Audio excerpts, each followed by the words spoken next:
after the financial crisis in 2000, the U.S. interest rate pretty much stayed kind of pretty low. And at the same time, the Fed rate is highly correlated to fund rate, so they go in tandem. So if you look back since year 2000, actually, the rate pretty much going down on a trend.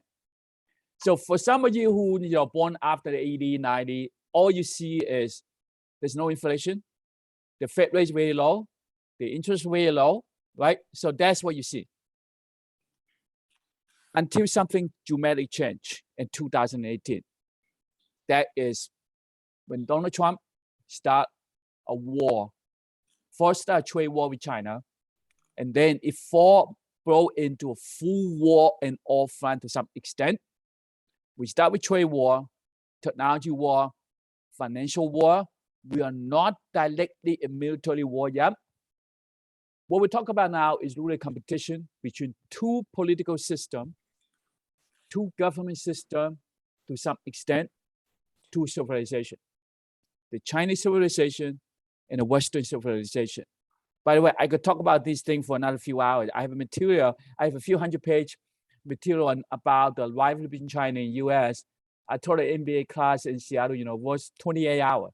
That's all I talk about. And the key thing here, don't underestimate it. The root cause here is basically the United States and China are fighting for the domination for the next probably 30 to 200 years. So if you think about that angle, then you will not be surprised. See what's going on between China and the US. So, but fast forward, February 2020, COVID-19 happens. In the span of 2 months, the US laid off so many people. The unemployment rate went from about 3.6%, went up to about 15% within 2 or 3 months. Unprecedented in the US history. That is really what we call extremely unusual shock to the US economic system. But as I tell you next page, the government decided to bail out everybody and was able to bring this high employment down back to 3.6%. That is a good news. But the bad news is like this. 2008, 2009, we have, US has about close to about $9 trillion debt. Last year, before the COVID-19, we have about $20 billion debt. As of last month, we have $30 trillion debt. Think about it. The reason why we're able to get the COVID-19, get the unemployment under control, essentially, the US government print $7 trillion, $7 trillion to the US economy. Let me ask you this question. Do you know how much for United States government to print $100 bill?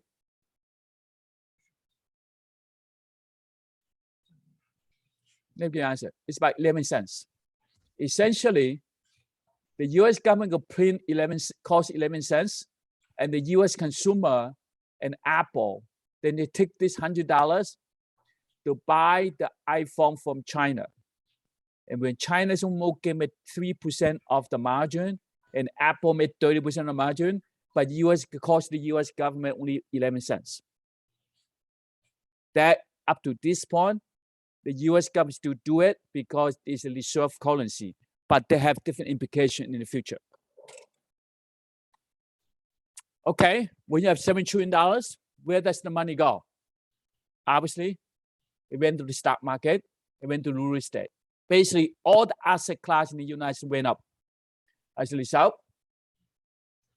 the S&P 500 went from about $2,500 to almost 5,000. And the PE average about 15 times, pushed up to 22 times.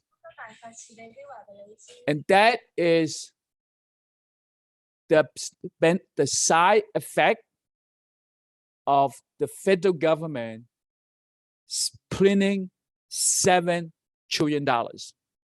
It creates this asset bubble that United States government have to control now. Let's look at what happened in the past, 12 years in terms of S&P. So far we're going okay, right? After the financial crisis, we're going to move along. We have different financial crises. Even at COVID-19, the market dropped 30%, recovered very quickly. It went to historical high. And most of your lifetime, you never see a downturn except for two months here. Like, you did not really see a downturn. So life is very good. Especially I know that a lot of you are working for this big tech company, made a lot of money. Great, life is too good. Right? So let's keep the party going. If you look at what happened since 2008, one day is an external economic shock. It caused a lot of volatility in the stock market. 2008, 2009 was huge volatility. It kind of stabilized until 2013, 14. That's where everything recovered a little bit. Stock market recovered. That's where the housing market bottomed out.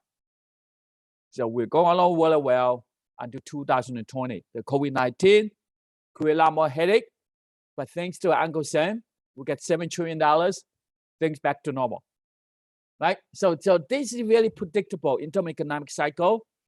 The pain created in the stock market, but government print money can solve the problem. And then come to another surprise, 2022. Right after the Olympic, that's where Putin start a war with Ukraine. This is a major shock. Primarily impact three aspects of the global system. Number one, energy. Number two, food supply. Number three, currency. As a result, what do we have in here? Thanks to Yao. Yao's here. He gave me this chart. Crude oil went up crazy from $20, $25 to 125, 130. How about soybean? It went from $800 to about $1,750, so more than double. How about wheat? Went $400 to $1,100. Natural gas, okay, $2 went up to $10. So, all thanks to the war in Ukraine and all thanks to the action that the Western alliance took to boycott Russia. It creates even tighter supply. So it's kind of interesting. It's always cause and effect. It's no free lunch. As a result, what we're doing here, we are facing the worst inflation in 40 years. Now, the federal government has no choice. The Fed, not the federal government, the Fed have no choice but have to increase the interest rate to fight inflation very fast and very quickly. What happened? December, for some of you know, the mortgage rate was 3.1%. May is 5.23%. By this month, next week or the week after that, the Fed have a meeting. They're going to guarantee inflation rates about 50 basis points. That means next month, the mortgage rate is going to be 6%. The highest rate at about 40 years. So here's how the interest rate went from year 2000 to now. As a result, predictably, the sales of new family home dropped about 17%. In April compared to March, but dropped 27% compared last year. Think about it. First, the volume drop. The second is the price. This is a different way of looking at the housing market. This is what we call the mortgage origination. That means people apply for loan instantly. When interest rate goes up, the volume drops down. Just last Thursday, a Fortune magazine quoting an economist from Freddie Mac said the housing market is entered the most significant contraction in activity since 2006. A lot of you are young, you do not know what happened in 2006. Here's what happened.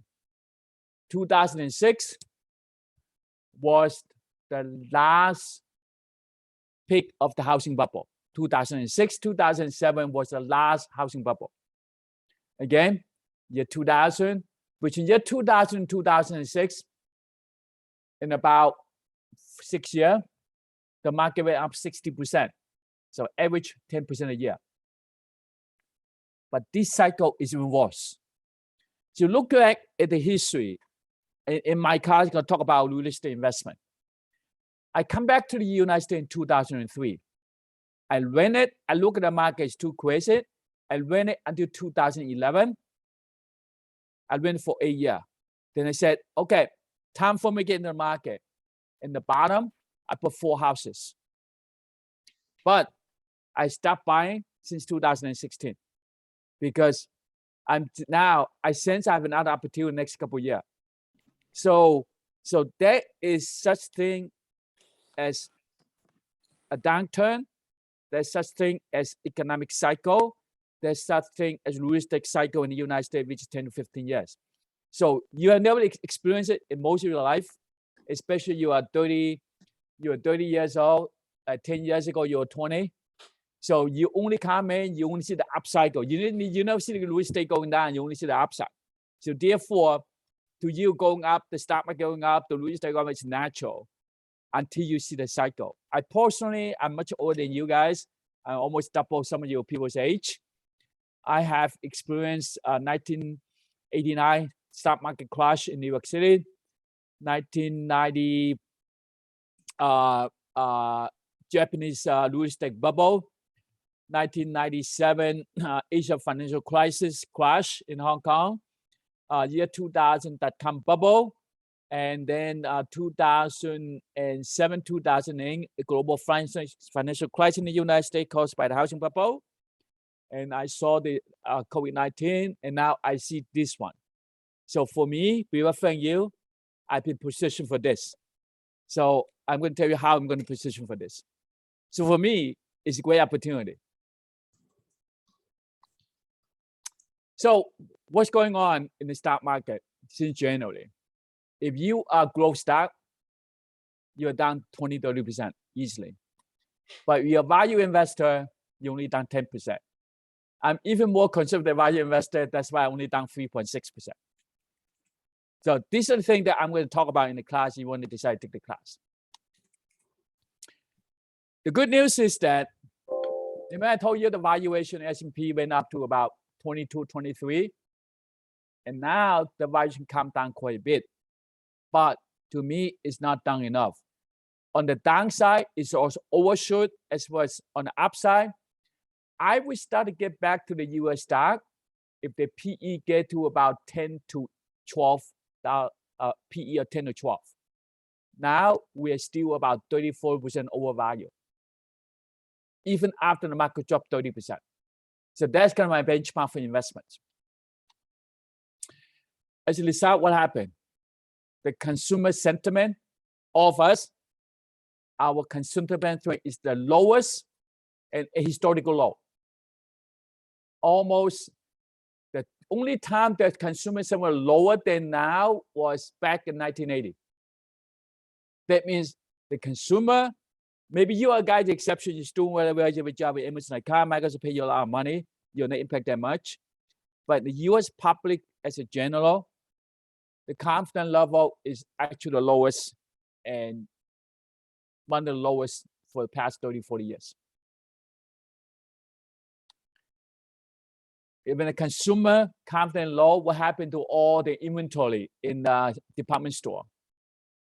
Everybody have too much inventory.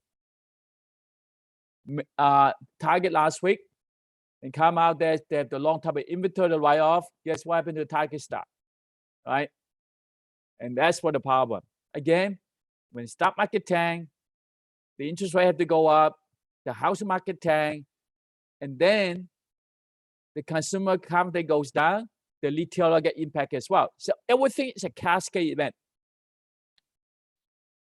Right? For some of you working at Amazon.com in the tech company, when I read this thing on April 28, I told my friends that do not switch job in a high-tech company. I said the winter tech winter is coming. This is what the Amazon.com CFOs told the analysts on the quarterly earning. We have too much space and too many people. Right? So if you have too many people and too much space, what is the logical thing you're going to do? You're going to have layoff, you'll get rid of office space.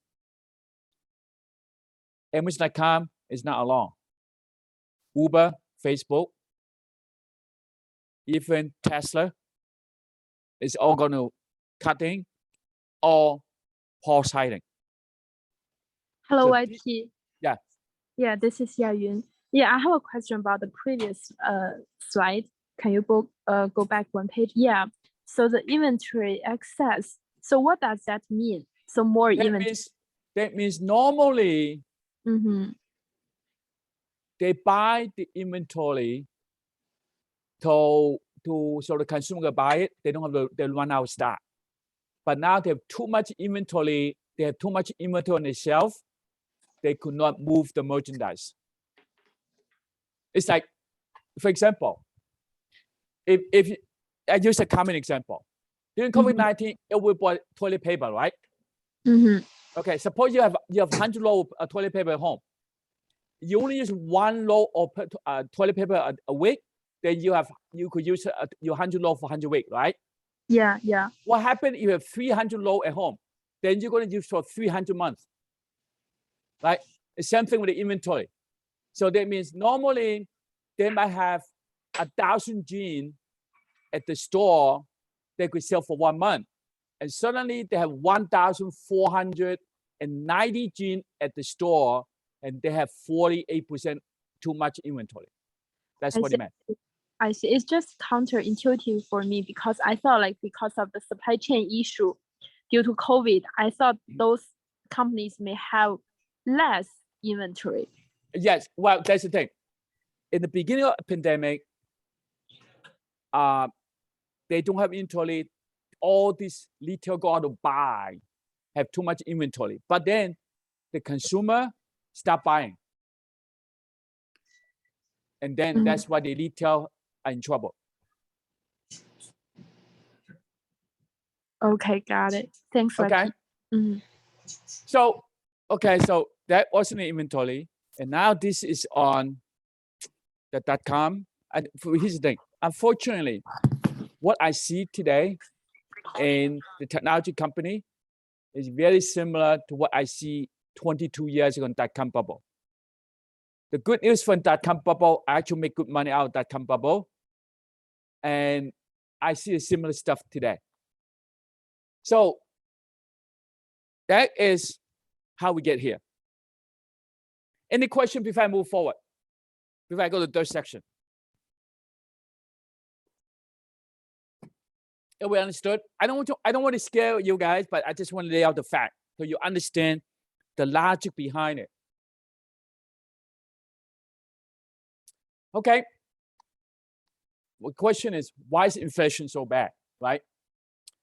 Well, inflation, to understand inflation is like this. Inflation caused, actually, is by a couple of things. One is that strong economic, that's definitely the case. We have energy prices, food price That's the problem. And we have a government policy. And of course, we print so much money. That's why we're inflation, right? There's good and bad news about inflation. The good news is, oh, you get a paycheck, high paycheck. It helped the economy to grow bigger and bigger. It helped people who borrow money. But the negative news is that you guys spend more money in the supermarket. You guys spend more money in the gas pump. If too much inflation is bad for the growth. And then if you're the bank, inflation is bad for you.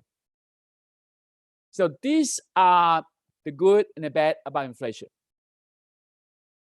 The cost of inflation, these I just get it from internet. So it's basically is decline competitiveness for real value of the saving.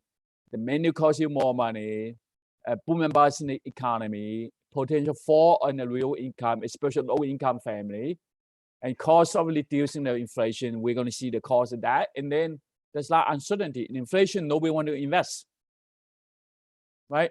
And then, but these are the winner and loser of inflation. I'm going to explain to you, if you understood that, if you are winner, you issue debt. And then if you own physical asset, you're okay. But if you are putting money in the bank, might be good. You will entirely depend on fixed income, or you're working for a fixed income, it's bad for you. So that is the good and bad in inflation. Let me give you an example. Explain to you why inflation is bad for about 60-70% of US population. Inflation might not impact all you here. Here's the statistic. 40% of the Americans do not have more than $400 for emergency. And then 69% of Americans do not have more than $1,000 in the bank. What does it mean? Let me do your math. The median household income in the United States was $66,000 in 2021. Most of the people in the US live from paycheck to paycheck. Does people understand what paycheck to paycheck mean? Because some of the people might not live in the US, they don't understand what they mean. If you don't know what they mean, so I can explain that, then I move forward. Okay. Let's say 8% inflation, 8% times 66,000, then you need extra 5,200 to cover the cost associated with inflation. Normally, the inflation in the past 20 years, 10, 15 years, average 2 to 3%. So let's say take a middle, only 5%. That means you got to count 5% times $66,000. You people have to come up $3,300. But here's the problem: if 69% of Americans has less than $1,000 in the bank, how are they going to cover $3,300 to cover the inflation cost? That create a huge social problem. That was the reason why during COVID-19, government will no question asked, anybody who's unemployed will get $600 per week for unemployment. Because without that, a lot of people in the lower middle class will have no food on the table. That's the reason why, for some of you making $200,000, $300,000, you do have no idea what $3,000 means. But $3,000 means they impact approximately about 80% of the people who do not have $3,000 in the bank in the US. That is the problem. That's a huge social problem because most Americans do not save. Any question in this? Yes, YP, I do have a question. Hi, YP, this is Xiaoping, by the way. Hey, Xiaoping. Thank you for coming. Thank you. But I think a lot of Americans, their wages have been increased as well, right? Even the minimum wage has increased. So I think most people got a higher. Yeah. Xiaoping, let me ask this question. Now, the minimum wage in Seattle is $17 an hour, right? Mm-hmm. Okay, $17 times 160. So they're gonna make about $2,700 a month.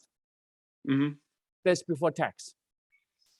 Okay, $3,300. That means divide by about 12 months. It's almost $300 a month. About $2,700 a month. That means 10%. The inflation gonna eat up 10% of the minimum wage earner. Mhm. Right? Yeah. Everything is in a relative scale. We could not just say, oh, $3,000 no big deal for the people who make $100,000, $300,000 a month, a year, no big deal. But for the people who make $2,700 a month on minimum wage, that is a disaster waiting to be happen. There's a revolution waiting to be happen. Mhm. That's listen to U.S. politician, no choice, have to print money during COVID-19. Mhm. Okay. So you got to don't look at the problem from your own perspective. Look at the problem from the entire society. Okay, so that is inflation. Now, I'm going to tell you how to look at this situation. So those all, what I just told you, this basically was pretty much you Google yourself. I'll just tell you, lay out the context, and realistically, this is what's important. I think globally, the global challenge today, number one, the US and China has been engaged in a war for the past 5 years. Does not matter how you define it. To me, it's a war in trade, technology, military, and political. I don't know. I don't care how the politician pin it. It does not change the fact. And number two, the Ukraine war is a proxy war between Russia and the West. And the US has not longer had the real global leadership once it had due to its power decline. And here's the thing, the decoupling, so-called decoupling, so-called onshoring or friendshoring actually will increase the inflation rather help anybody. It's going to lead to a new Cold War between the West and China, which is bad for everybody. So that's the global challenge. What are the domestic challenges in the US? Number one, we have the worst inflation in 40 years. We have the highest oil price in 13 years. United States has a lot of structural problems in debt, education, entitlement, racial tension. Unfortunately, our political polarization between the left and the right, Democrat, and Republican, that means nothing major could be done. There's a huge disparity between the rich and the poor. Like you walk on Seattle these days, you know, you see people live in $1 million, couple $1 million house, and next to it, there's homeless people there. Right? That's the sign of disparity. What the United States do in the past 5 years, be referring here as a citizen of the United States, I'm not happy about it. We got them too much resources, try to contain China. It's wasting our resources instead of working together. Realistically, the lot of problem today in the United States is what I call self-inflicted wound. I think if China and the United States work together, they could solve a lot of problems for both country and the world. But the political climate, especially in the United States, does not allow the politicians to do anything other than anti-China. Because at the end of the day, they are fighting for domination for the next 30 to 200 years. That's what it boils down to. Okay, how do you position yourself in an investment? This is actually I teach my class. I saw my classes. My actual investment I tracked since 2004, so 17 years. In the last financial crisis, 2008, 2009, my stock portfolio dropped 34%. And my retirement account stock dropped 45%. My overall asset dropped 26%. That was a major drop. But fortunately, I did not panic. I really learned and start to invest my time on position myself, my investment, my income, and everything together. So I essentially turned it around and did pretty well in the past, altogether past 17 years well. On average, in 17 years, my net asset increased 333%. My average return a year is about 19.4%.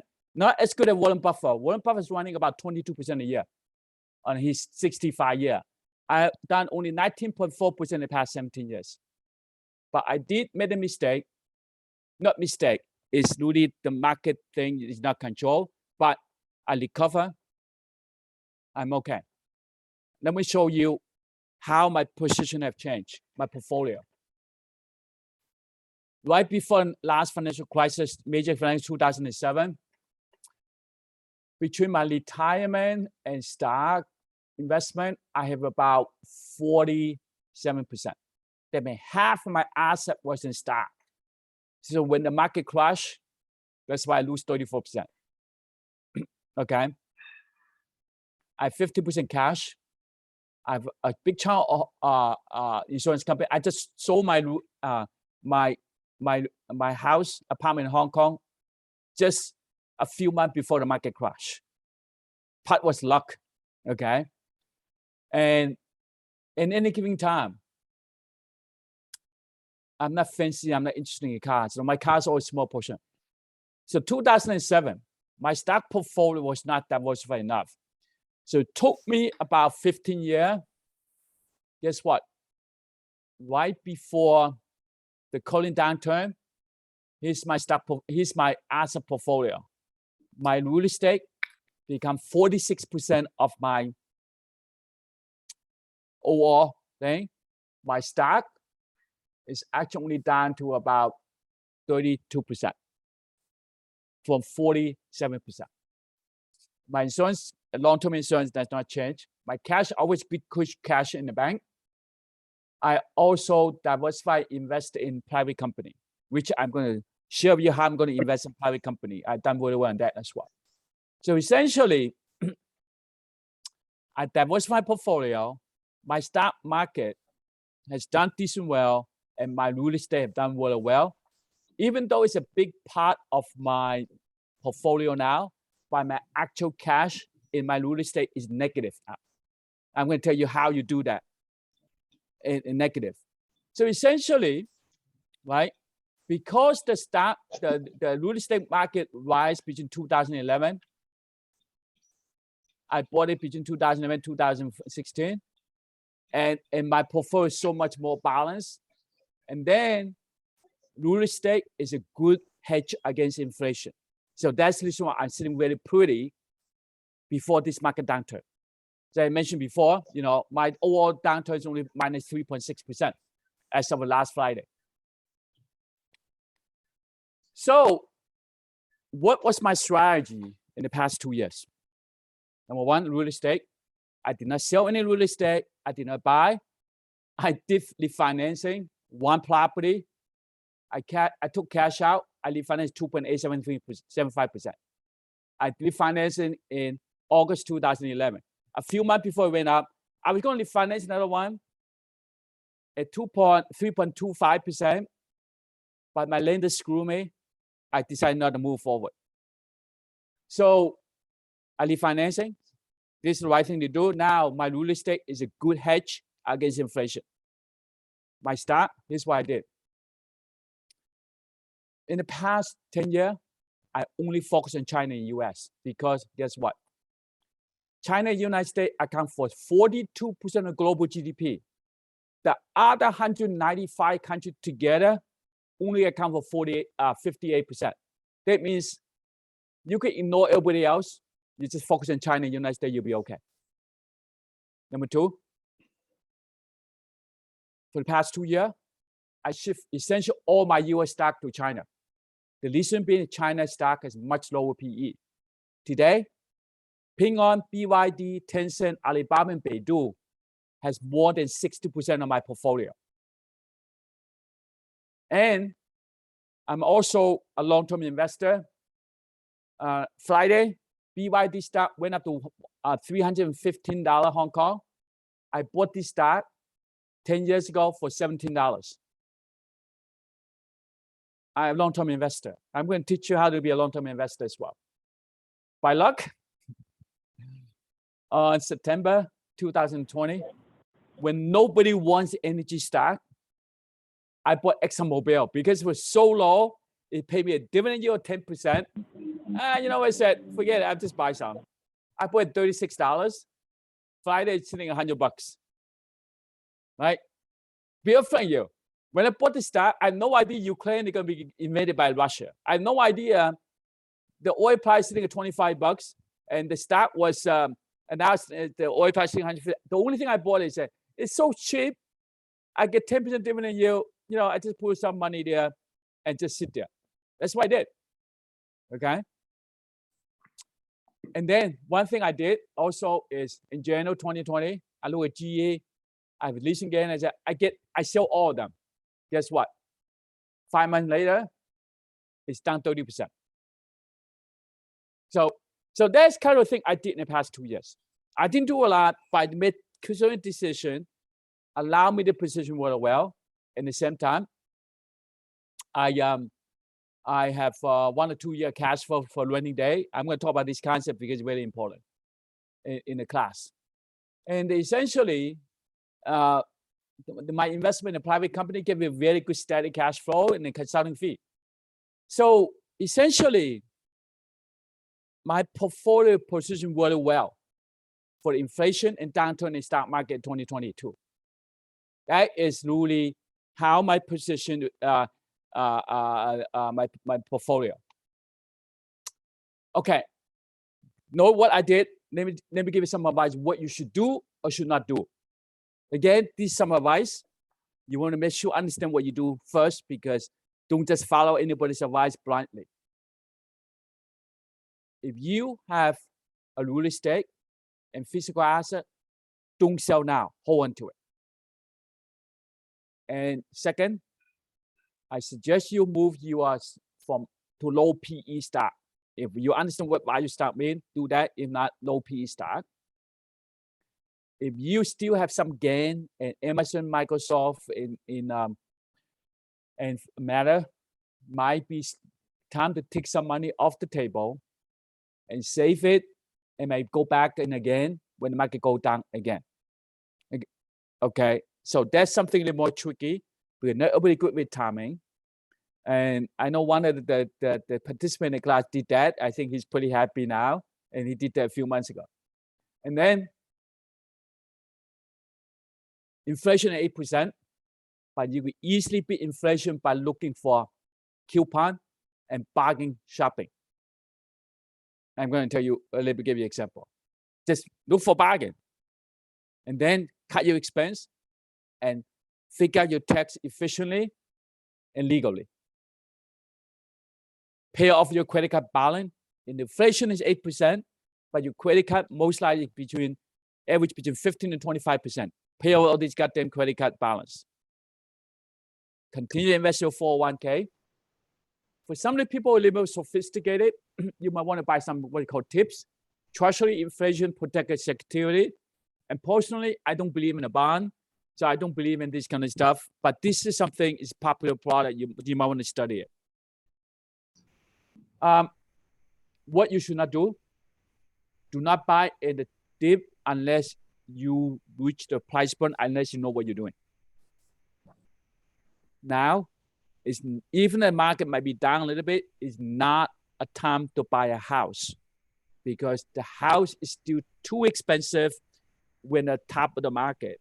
If I had made a bet, Seattle market had to come down, the house market come down 20-30% to make sense. If I have to make a bet. Unfortunately, I don't know what the future will hold. And last time, Seattle market went down 32%. I bought my house, my first house in Seattle, 48% off. Okay. So I expect the market drop 30% this time. I expect my purchase price will be 50% off for the house I'm going to buy in the next cycle. Okay. And if you have a debt, there's a low interest rate, especially student loan 5%, do not pay it off. Because if the inflation is 8%, your debt is 5%, you're actually getting 3%. But instead, use the cash to pay off your credit card, to invest in something. Hopefully, you have a better gain. And for some of you who want to drive fancy car, now is one of the worst time to buy fancy car because all these used car, old car, the price is so crazy. Wait for another 12 to 24 months, the price will come down because we're going to recession. Most consumers don't have money, and that's where you go for a bargain. On the other hand, do not panic. Inflation, recession, and stock market are normal. It's part of life. It's just not normal for your adult lifetime because all you have not experienced a downturn yet. I see this downturn 4 or 5 times globally. In the United States is not 5, 6 times, but I see the downturn in the United States, 89 market crash, and then 2008. Now, I see the United States 3 times. The Asia financial crisis was in Hong Kong, and dot-com bubble was in Hong Kong, and Tokyo market was in Tokyo. And so basically, I see 6 cycles in my life so far, and you probably never see one cycle yet. And just because I work in overseas for I work in Hong Kong, China, Japan for about 9 years. So I've been doing business globally, so primarily in East Asia. So I have this kind of perspective, which I'm going to share with you in the class. Okay, how to beat inflation. That's the one thing I shared with the class on February class. And that time the inflation was 7%. Since age 5 years ago, I trained my 2 kids to cut coupon. Not because a few dollars going to impact to us. I want them to have the mindset of be frugal. February 28, February 15, I went to Friday myself. For me, I have a hobby and struggle was I don't buy what I like to eat. I like to eat what is on sale. It's fresh. That's my philosophy. So, the perfect example, I like shrimp. Normally, it's $10.99 a pound. On sale, $6.95. I bought 6 pounds. I put it in my freezer. I ate for a few months. By the time I'm almost finished, it's on sale again. Right? On that day, I spent $100. Supposed to be $100. My actual bill come out to be $61. So I saved 38%. If you're a smart shopper, you can easily beat the inflation at 8% without doing much. So do not worry about it. If you have a hobby to be frugal, how to cut coupon, how to shop wisely. And that kind of training help you be a great investor as well. Okay, any question before how to be a great investor? I know a lot of you want to come here because you want to be a great investor. Any question before I move on? YP, I have a question. So many people are still renting. What's your advice? Because the rent price is crazily increasing. And what's your advice from the point of a renter and from the point of a house owner? Okay, here's the thing. I personally think there's too much supply of housing in Seattle. I'm a landlord. I was able to raise the house rent. But if I'm a renter, I probably will not want to increase the rent. I just move to some place else. There's the empty rate, the vacancy rate is going up in Seattle. So if you're a renter, you should negotiate your landlord and then or move to a place that's lower rent. Of course, here's a trade-off. As a landlord, they're betting the hassle for the renter is not going to move because of hassle, they will raise the rent. Fundamentally, I take different philosophy in terms of as a landlord. I always create value for my renter.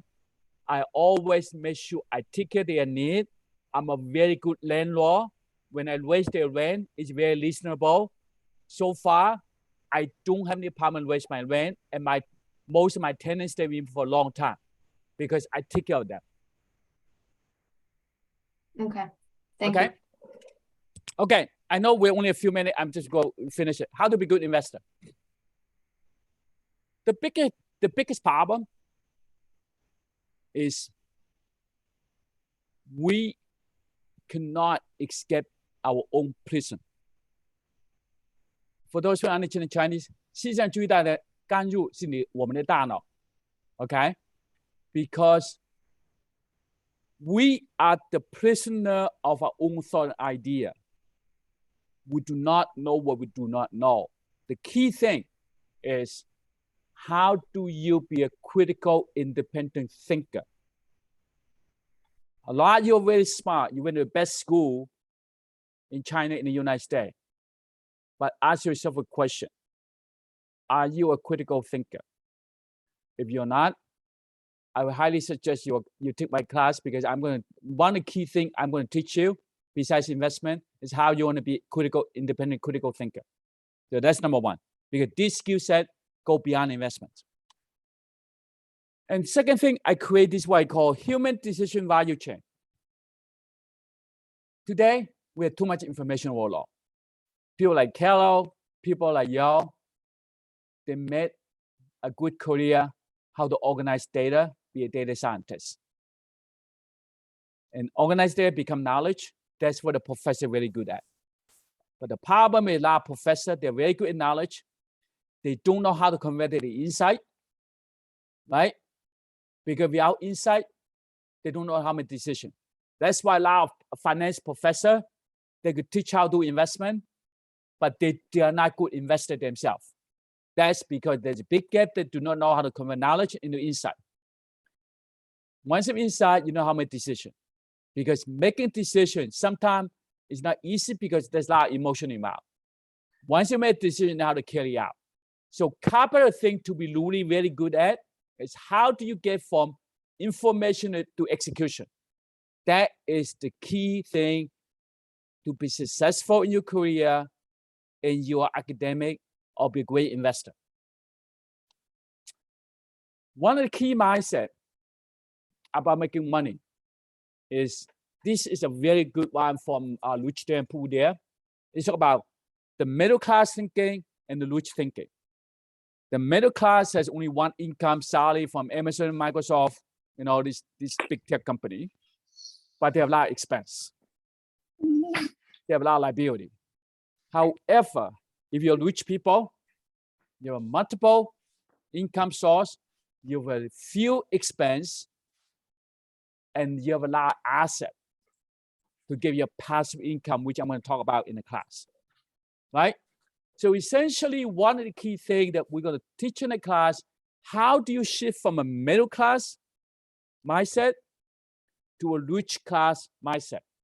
If you have that, you're going to get there sooner or later. Okay. There's a book I highly recommend everybody read. It's called The Millionaire Next Door. I bought this book about 30 years ago. And the good news, my two brothers and myself, we all are like this. We have the habit. We independently, we just, develop this habit, really, and the mindset, the habit. I want you to, regardless you take the class or not, read this book. This is probably the best investment that you're going to do for your life. Cost you $20 and a few hours. It's the best investment you ever do to you in terms of mindset. Okay, in terms of the class, what I'm going to talk is actually we have 10 class. I'm divided into this what I call different module.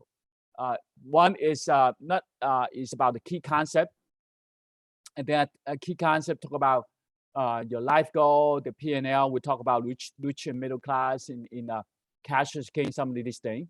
Second thing we talk about is psychology, because psychology impact investment greatly. I give you some academic model how you look at psychology and habit. Habit is really like the bargain shopping. Like I show you, flip my, I save 38%. That's the habit, and so we talk about. And then we talk about earning. In Saudi, I know a lot of you making so much money, but that, and also specifically talk about career and education, because that impact for a lot of people, especially Chinese, education impact your earning. So I'm going to talk about, passive income, active income thing. And then one of the key thing is really how do you legally minimize the tax you pay to Uncle Sam? Legally. I'm not tell you how to avoid it. And also how you put more money in the 401k, how to do 1031 exchange for real estate, legally defer your tax. And a lot of time, like the millionaire next door tell you, sometimes not how much you make, it's how much you save, right? So I'm going to take you a trick how you cut your expense. And finally, we have 3 classes on investment. I'm going to do 3 types of investment. One is stock. I focus on value investment. Second, real estate. So far, I've done pretty well on real estate. My return since 2011 is about 500% on my real estate investments. So, and then I told you how to invest in 2 private companies, which I invest 2 private companies. And then I'm going to share the trick how to do that. And finally, is talk about risk management. Risk management trade is different trade-off, and that's what we're going to do.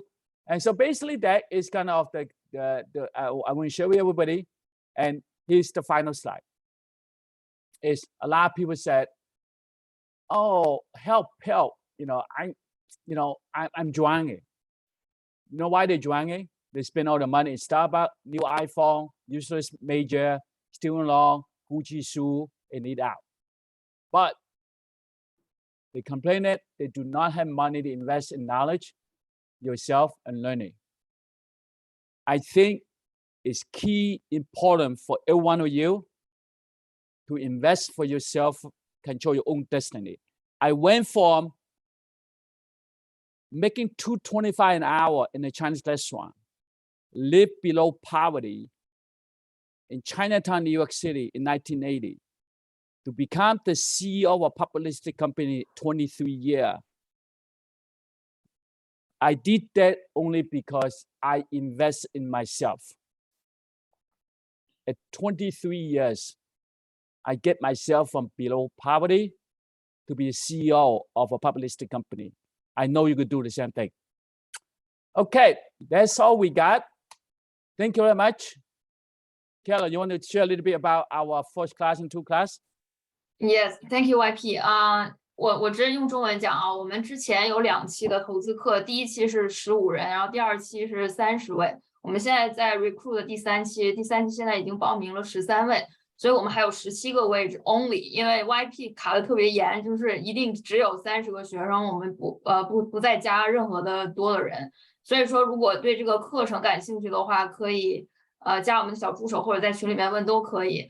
然后这个课程最终的目的，其实我们是为了一起在一个 community 里面去学习如何投资，因为投资是一个 lifelong learning， 不是一时之间的。如果YP 也是教我们很多的 mindset 上面的 training， 比如说怎么样去 cut your expense， 然后怎么样 become rich slowly， 就不要着急。然后他也在里面说到了，就是我们想 become a good investor 最重要的其实不是 intelligence， 而是你的 patience。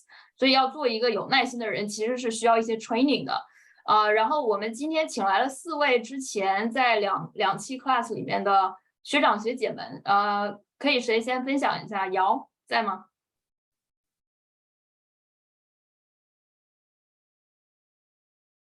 ？You are on mute.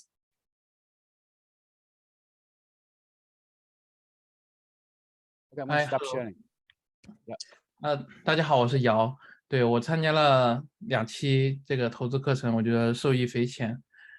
非常感谢靠还有 YP 组织这个课程。我说一点我自己的体会吧。其实，最重要的，我觉得学到的一点就是，怎么变成一个这个 critical thinker，这非常重要。其实我觉得之前我投资可能也自己会买一些股票啊什么的，我觉得很多时候我可能是听说朋友买什么，我可能也买什么，其实就没有自己的判断。比如举我自己的例子吧，比如2年前吧，那当时那个什么狗狗币很火，那马斯克在推。我说我不懂，但是很多人在买，然后我也跟着买了一些，但是就后面就亏得很惨。这其实就是一个很真实的例子吧，就是你首先你这个一定要有自己的critical thinking，而且你要有自己的 mindset，就是不能这个随听别人的说法，就然后去做一些事情，然后要有自己的判断，然后就是某些东西你可能不太懂。就尽量还是不要接触。还有个我觉得最重要的这个就是 investing 里面，就是股票投资里面，其实我觉得很重要，还是真正是能挣钱的方法，目前只有证明了能挣钱的方法就只有一种，就是 value investing。比如有的人做比如期权的投资或者其他这个 crypto 的投资，可能在我看来，可能都是有点那个赌博的性质在里面。真正这个被时间证明真实有效的投资方法，还是 value investing，就是巴菲特的那一套。对，YP 就是主要也会在课程中讲怎么做这个 value investing，我觉得这个非常有用。对，这个我还有一点就是不要 formal，就是 feel to missing out，这个我也觉得也是学到很多。就是可能你比如在最近2年，可能别的你很多朋友都买房了，可能你觉得你没有买看着别人这个房价增长很多，但是你现在去买的话，你可能你就会take 很大的 risk。这是其实也有，我也经历过 feel of missing out 的这个过程，但是跟 YP 聊过之后，我觉得我也学习到了很多，心态也平和了很多。第3点，我觉得很重要的一点就是我们会建立一个这个 community 的概念非常重要，就是我们就是不仅是课程上完之后，然后这个课程就结束了，其实我们还是会有很多讨论 ，YP 还是会把它看的一些很好的文章就分享给我们，就是我们还是会继续讨论这些投资方面的东西，就是这个 community 是很好的。对，我大概就说这3点吧，谢谢大家。谢谢。好，谢谢姚。下一位是海洋。哎，大家好。可以听到我吗？可以。可以。我还在跟朋友在外面，所以还在车上。对，我叫海洋，然后我是第2期上了这个课，然后来西雅图差不多不到1年吧。然后上这个 VP 课呢，最开始的时候就是说，现在这个经济就是这个之前1年整个股市都翻了1倍啊，然后房价就是整个经济状况其实变化很大了，所以就是想就是一点就是我觉得 VP 这个课里面讲的很重要一点就是说，其实我们是自己不知道的东西的，就是我上这个课我其实并没有预期我一定能学到很多东西，或者说有很多东西，我只是说我要把自己放在那个环境里面 exposure， 就是说有那么个框架我自己去看，然后我自己才知道我自己有哪些东西不知道。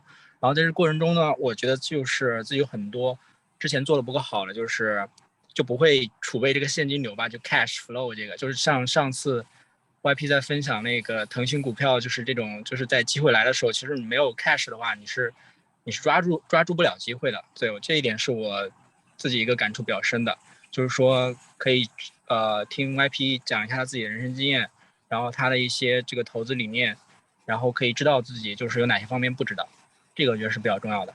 然后第2点的话就是我也跟这个课程上完之后，我也提了一些意见，就是说大家可以更多有一些，因为之前有疫情的原因一直都在线下，可以有一些更多的线下的这种 connect， 就是说大家可以建立一个，就通过这个渠道吧，就是建立一个 community， 就是可以认识一些朋友吧。这是我可能上这个课的自己的最大的一个，就是除了那个投资这个呀，然后第2个自己的一个就是一个获得，就比如说我认识了姚啊，就是没事还带我去打个枪，对吧？就是这种，就是有认识一下朋友，然后跟 YP 们吃饭就扯下蛋，就还蛮开心的。大概就这2点吧。And we're gonna hiking. Yeah, yeah, okay, yeah. 好，谢谢海洋。朱涵。